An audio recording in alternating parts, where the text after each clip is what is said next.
अलवर पूर्व केंद्रीय मंत्री एवं एआईसीसी सचिव भंवर जितेंद्र सिंह तथा राजस्थान विधानसभा में नेता प्रतिपक्ष टीकाराम जूली ने अलवर में प्रेस कॉन्फ्रेंस कर मनरेगा योजना का नाम और स्वरूप बदलने का कड़ा विरोध किया गया है। उन्होंने राजस्थान में कांग्रेस द्वारा आगामी आंदोलन और प्रदर्शन की रूपरेखा की भी जानकारी दी। भंवर जितेंद्र सिंह का कहना है कि भाजपा सरकार ने केवल मनरेगा का नाम ही नहीं बदला बल्कि इससे एक्ट को बदल कर इसे एक योजना बना दिया। पहले इस योजना में केंद्र सरकार 90% और राज्य सरकार 10% खर्च वहन करती थी, लेकिन अब केंद्र सरकार केवल 60% और राज्य सरकार को 40% राशि देनी होगी। इससे साफ है कि सरकार धीरे धीरे इस योजना को खत्म करना चाहती है। जिन मजदूरों को साल में 100 दिन तक रोजगार मिलता था वह भी उनसे छिन जाएगा। सरकार की मंशा गरीबों को और गरीब बनाने की है, जिससे वे आत्महत्या की ओर मजबूर हों। वहीं नेता प्रतिपक्ष टीकाराम जूली का कहना है कि अब इस योजना को पीएम पोर्टल से जोड़कर मजदूरों को जहां जरूरत होगी वहां भेजा जाएगा। पहले मनरेगा के तहत मजदूर अपने गांव, ढाणी और आसपास के क्षेत्रों में काम करते थे, लेकिन अब बड़े जागीरदार गरीब मजदूरों को बंधुआ मजदूर बनाने की स्थिति पैदा कर रहे हैं। अलवर से संवाददाता जितेंद्र सेतिया की खास रिपोर्ट। आपके शहर की खबरें देखने के लिए बने रहिए Rajasthan coverage digital news HD के साथ। खबरों को लाइक और शेयर करें, चैनल को सब्सक्राइब करें।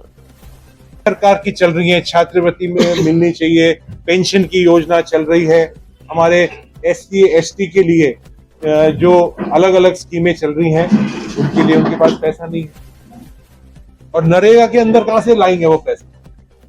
तो ये एक पूरी योजना है कि इस जो हमारी मजदूर हैं, गरीब लोग हैं, इनको और कैसे गरीब करा जाए, इनको आत्महत्या की तरफ कैसे ले जाया जाए, ये इनकी एक परियोजना इनने शुरू करी। पूर्व के अंदर 90% पैसा राज्य सरकार को केंद्र सरकार देती और 100% उसमें से जो लेबर कंपोनेंट था 100% मिलता था। सरकार को सिर्फ 10% जो एक मटेरियल कॉस्ट के रूप में जो और खर्चा आ सकता है या ओवरहेड का कोई खर्चा आ सकता है, एडमिनिस्ट्रेटिव कॉस्ट आती है, वो उनको देनी पड़ती। तो मैं इस मौके पर यही निवेदन करना चाहूंगा कि कांग्रेस पार्टी के साथ साथ गांव में जो हर व्यक्ति है जो नरेगा के अंदर काम करता है, जो हर जॉब कार्ड होल्डर है, उसके साथ मिलकर पूरे देश के अंदर कांग्रेस पार्टी आंदोलन करेगी और सरकार को वापस बाध्य करेगी। जिस तरह से पूर्व में 3 काले कानून वापस लिए, एमएसपी का इनको जो कानून ने बनाया था उसको वापस लिया, उस तरह से जो हमारी मनरेगा है उसको वापस मनरेगा के रूप में उनको चलाना पड़ेगा, नाम वापस बदलने पड़ेगा। जब तक ये नहीं होगा कांग्रेस पार्टी और देश का हर गरीब व्यक्ति, हर मजदूर चैन से नहीं। मुझे वो भी याद है कि प्रधानमंत्री नरेंद्र मोदी जी ने 2014 की जो लोकसभा का सत्र था, बजट का जो सत्र था, उसने जितनी हल्की बात कही, मजाक उड़ाया मनरेगा का, वो सिर्फ कोई कांग्रेस पार्टी के खिलाफ नहीं था, वो एक हर गरीब व्यक्ति के की मजाक उड़ाई उन्होंने, हर मजदूर की उनने मजाक उड़ाई और हंस हंस के, ताली बजा बजा कर उससे जो प्रधानमंत्री जी हैं उनको शोभा नहीं देता कि इतनी हल्की बात करें। उसके साथ साथ अब सरकार ने एक बहुत बड़ा स्कीम के अंदर एक बदलाव किया है। पहली बात तो महात्मा गांधी जी का नाम उन्होंने हटाया। आप सब जानते हैं कि महात्मा गांधी जी ने इस देश को आजाद कराने के लिए, और सिर्फ देश ही नहीं लेकिन देश के हर व्यक्ति को गरीबी से आजाद कराने के लिए जो उनने अपनी जान दी, संघर्ष किया, ऐसे महापुरुष का नाम उनने हटाया। ये अपने आप दर्शाता है कि सरकार की मंशा क्या है। ये वो दर्शाता है कि इनकी सोच क्या है। 3 काले कानून सरकार लेके आई, एमएसपी का भी जो कानून लेके आई, तो ये इनकी मंशा है कि गरीब को, किसान को किस तरह से कुचला जाए। मैं ये भी आपसे निवेदन करना चाहूंगा कि स्कीम को, ये जो आज नई तरह से सरकार बात कर रही है, नई स्कीम की बात कर रही है, ये सिर्फ मनरेगा को खत्म करने की एक योजना बनाई है, परियोजना बनाई। 60 और 40, 60% केंद्र सरकार, 40% राज्य सरकार इसका अनुदान देगी। अब आप जानते हैं राज्य सरकार का तो क्या हाल है। हम अपने प्रदेश की बात करें, राजस्थान की बात करें तो 8 लाख करोड़ रुपए ये सरकार कर्जे में है।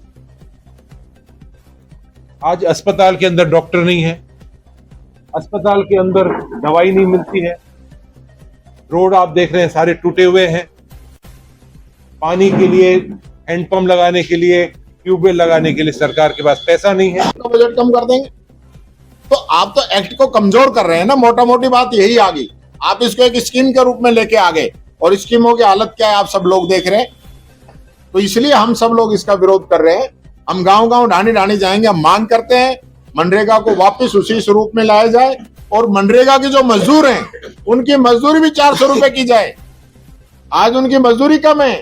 पहले जो मजदूरी थी उसको न्यूनतम वेजेस पोर्टल से जोड़ा हुआ था, इंडेक्स से, कि हर अप्रैल के अंदर जैसे जैसे महंगाई सूचकांक बढ़ेगा वैसे वैसे मनरेगा की मजदूरी भी बढ़ेगी। लेकिन वो भी इसमें खत्म हो जाएगी।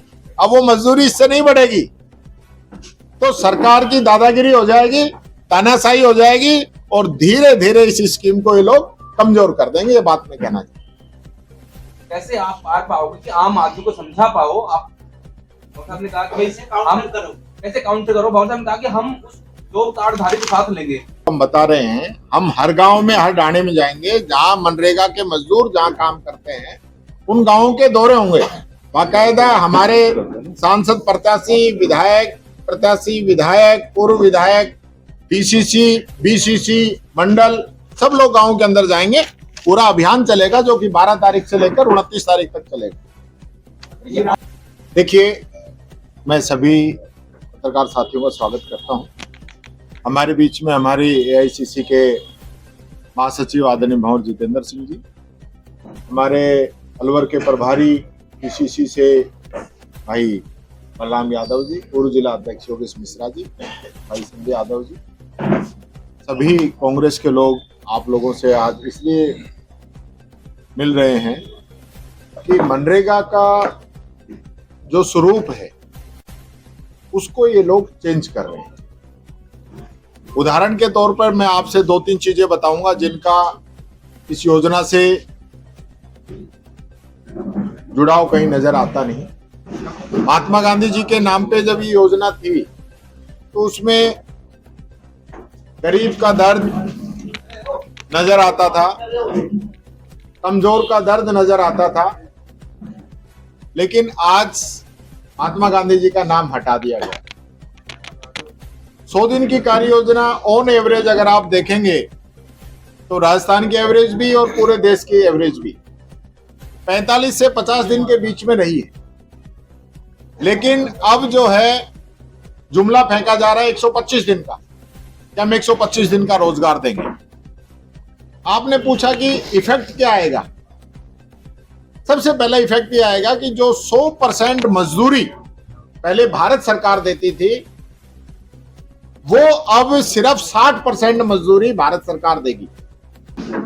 और हर राजनीतिक पार्टी के मुख्यमंत्री मौजूद थे, उनसे चला हुआ, बातचीत हुई और उसका निष्कर्ष निकला कि एक ऐसी एम्प्लॉयमेंट की एक्ट बनना चाहिए, स्कीम नहीं बननी चाहिए। स्कीम तो सरकार कभी बदल सकती है, स्कीम कितनी लागू हो रही है, नहीं लागू हो रही है, लेकिन एक्ट बने एक्ट के अंदर हर व्यक्ति को उसको एक उसका अधिकार हो।